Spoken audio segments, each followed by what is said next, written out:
Each year, thousands of children vanish without a trace, leaving families tormented by unanswered questions and communities haunted by mystery. While some disappearances are quickly resolved, others remained unsolved for years or even decades, filling speculation, heartbreak, and relentless searches for the truth. In this video, we'll be shining a light on 5 of the most perplexing cases of missing children. These stories span countries and decades, each marked by chilling details, twist, and enduring hope. As we explore these haunting mysteries, remember, every missing child is someone's son or daughter, and every case deserves to be heard, that continue to baffle both investigators and the public to this day. Number 1. Madeleine McCann.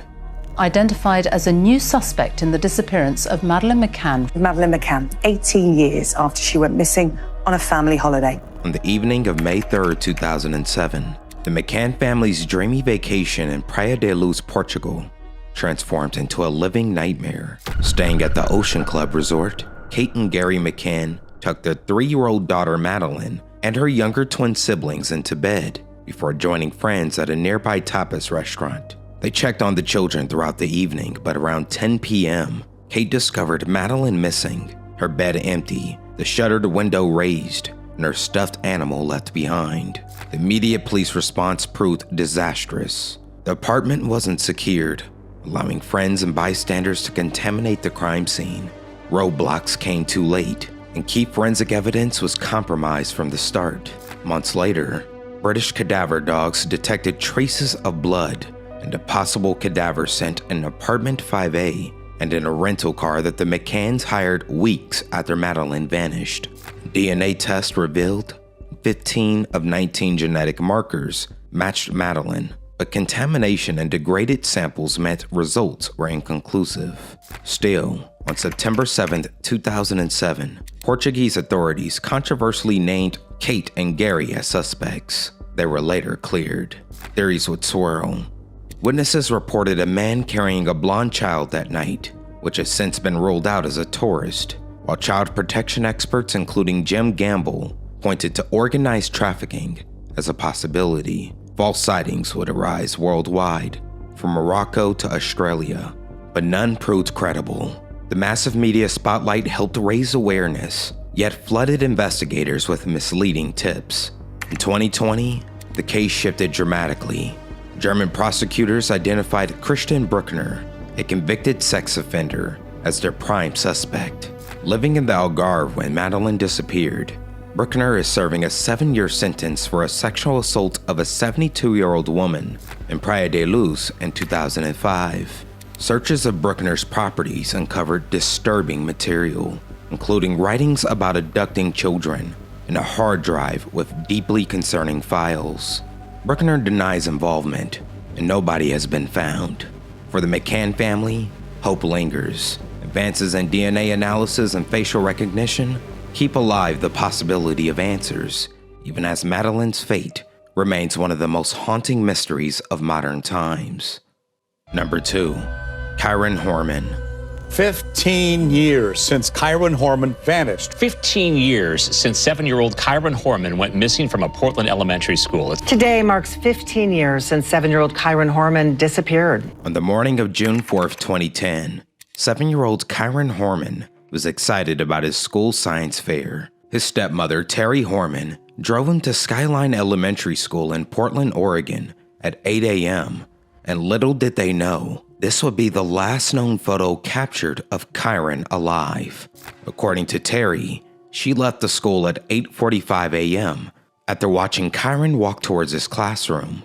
However, Kyron was marked absent that day and failed to return home on the school bus, prompting a massive search, the largest in Oregon history, with over 1,300 searchers scouring the campus and surrounding areas, including Savi Island, for more than 10 days.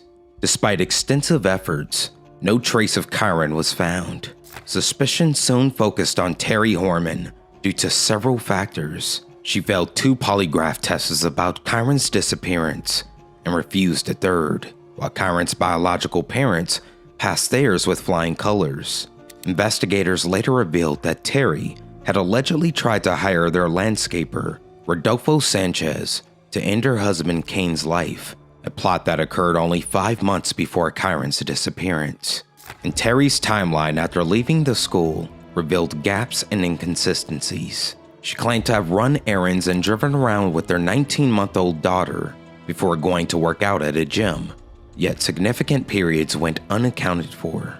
Additionally, Kyron's mother Desiree Young stated that 4 witnesses saw Terry leading Kyron away from school, contradicting her account that he went to class. Just 24 days after Kyron's disappearance, Kane filed for divorce and obtained a restraining order against Terry. Kane gained custody of their daughter Kiara, while Terry received only supervised visitation. Another suspect was Dee Dee Spiker, Terry's friend, who left her nursery job abruptly during the time Kyron went missing and moved in with Terry 11 days after Kane left with their daughter. She invoked her Fifth Amendment rights over 100 times in a civil deposition, refusing questions about the case. Investigators found that Spiker had bought a burner phone for private communication after the disappearance. Terry Horman, now remarried as Terry Vasquez, continues to maintain her innocence and criticizes the investigation, citing hearing problems for her failed polygraphs. As of 2025, despite years of investigation involving local, state, and federal authorities, Kyron's fate remains unknown. Number 3. Lisa Irwin. Baby Lisa vanished a decade ago. Her disappearance rocked Kansas City and captured the country's attention. Investigative reporter Angie Racono spoke with Lisa's parents. On October 3, 2011, in Kansas City, Missouri, Deborah Bradley put her 10-month-old daughter, Lisa Irwin, to bed around 6:40 p.m. Her fiance, Jeremy Irwin, returned early on October 4th at around 4 a.m. after an overnight shift, and strangely, he found the front door unlocked, several lights on, and a window screen tampered with, and soon discovered Lisa was missing from her crib. Police responded rapidly, deploying over 100 officers to search the property in nearby fields, wells, and woods. An Amber Alert was triggered, but no evidence of Lisa was found.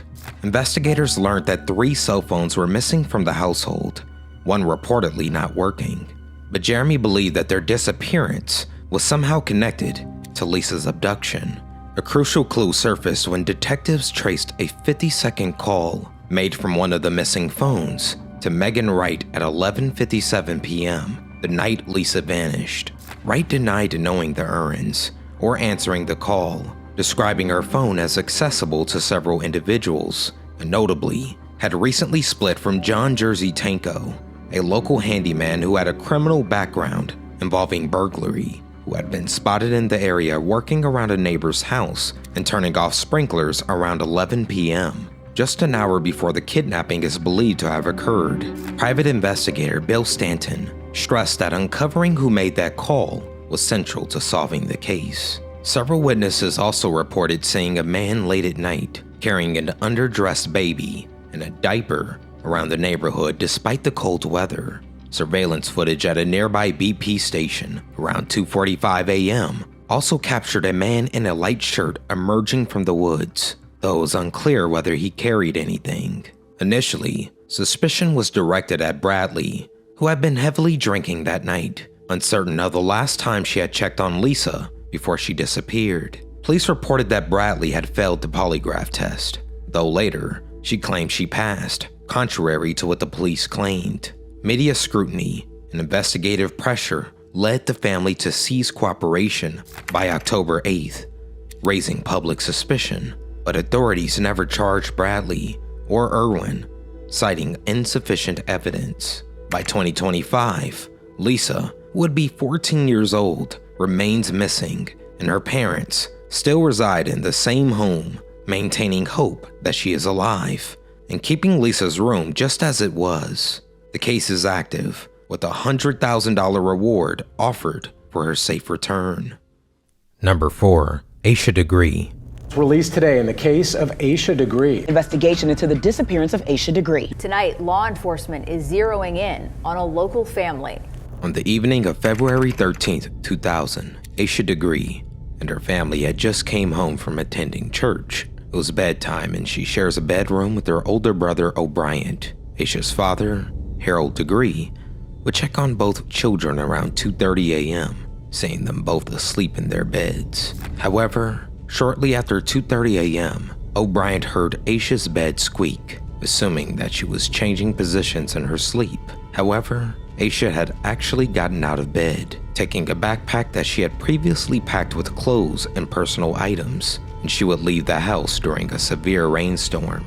Between 3:45 and 4:15 a.m., multiple witnesses saw her walking south along North Carolina Highway 18, wearing a long-sleeved white t-shirt and white pants. When one motorist turned around to check on her, she had ran into the woods and disappeared. By 6:40 a.m., Asha's parents discovered that she was missing and contacted police. On February 15th, investigators found candy wrappers, a pencil, a green marker, and a yellow hair bow that Asha's parents identified as belonging to her in a shed near where she had run into the woods. Also discovered was a photograph of an unidentified black girl around Asha's age. On August 3rd, 2001, construction workers discovered Asha's backpack buried in a black plastic garbage bag around 30 miles north of where she was last seen, along Highway 18 in Burke County. The backpack contained several items that didn't belong to Asha, and laboratory analysis discovered 3 DNA matches. Asha Degree, Anna Lee Victoria Dedman Ramirez, youngest daughter of Roy and Connie Dedman, who was 13 at the time of Asha's disappearance, and Russell Bradley Underhill, a man who lived in care facilities operated by the Dedman family, who passed away in 2004. In September 2024, a man named Thad Melentine contacted authorities claiming that he once heard during an old party Lizzie Dedman in tears, stating that she ended Asha's life, while her sister Sarah told her to shut the F up. Recent search warrants also revealed troubling text messages between family members from September 2024. As of 2025, no arrests have been made, and the Dedman family maintains their innocence, and Asha's parents remain hopeful that Asha is still alive. Number 5. Etan Patz. 5 years after Etan Patz disappeared in Soho, the man accused of killing the 6-year-old boy is now on trial. The man convicted in the 1979 kidnapping of 6-year-old Etan Patz. We're the man charged with murdering Etan Patz here in New York 33 years ago. On May 25, 1979, 6-year-old Etan Patz left his family's Soho apartment in Manhattan for what should have been a routine walk to his school bus stop, just 2 blocks away. It was the first time his mother, Julie, had allowed him to make this journey alone. However, Etan never made it to the bus stop, and he was never seen alive again. When Etan failed to return home from school that afternoon, his parents immediately contacted police, triggering an intensive search, even expanding internationally. And despite the massive effort, no trace of Etan's body was ever found. Etan's father, Stanley, was a photographer. His high-quality images formed the basis for missing child posters, and famously, Etan became the first child whose face was widely distributed on milk cartons across the US, helping launch a transformative national campaign. The Milk Carton Kids movement, though initially started with other cases, brought the problem of missing children into American homes and headlines, sparking major reforms. President Reagan designated May 25th as National Missing Children's Day, and law enforcement reduced mandatory waiting periods of up to 72 hours before a person could be reported missing to taking immediate action on missing child reports. The case remained cold for decades until 2012, when Pedro Hernandez, a former convenience store clerk who worked in Etan's neighborhood in 1979, confessed to the crime. Hernandez, who was 18 at the time of Etan's disappearance, claimed that he lured the boy, who came to the store with his $1, into the store's basement with the promise of a soda, who then strangled him. In June 2015, Hernandez was convicted and sentenced to 25 years to life in prison. However, in July 2025, a federal appeals court overturned his conviction, ruling that the trial judge had provided clearly erroneous instructions to the jury. Although Hernandez confessed in 2012, the confession showed inconsistencies and was obtained after hours of questioning and occurred without initial Miranda rights. his mental health history, and intellectual limitations further called the validity of his statements into question, with experts and the defense arguing that he may have been prone to making false confessions under pressure. The court ordered that Hernandez either be freed or retried within a reasonable period. Today, 46 years after his disappearance, Etan Patz would be 52 years old. While his body has never been found and questions about his fate remained unanswered, his story continues to shape how America protects its children and responds to those who go missing. Thank you for tuning in to this episode. If you enjoyed this deep dive, please like the video and subscribe for more true crime stories and mysteries. What other unsolved cases have captured your attention or kept you up at night? Drop the names or details of those mysteries in the comments below, and I just might cover one in a future episode. Stay curious, stay safe, and remember, every story deserves to be told. Be safe out there, and until next time.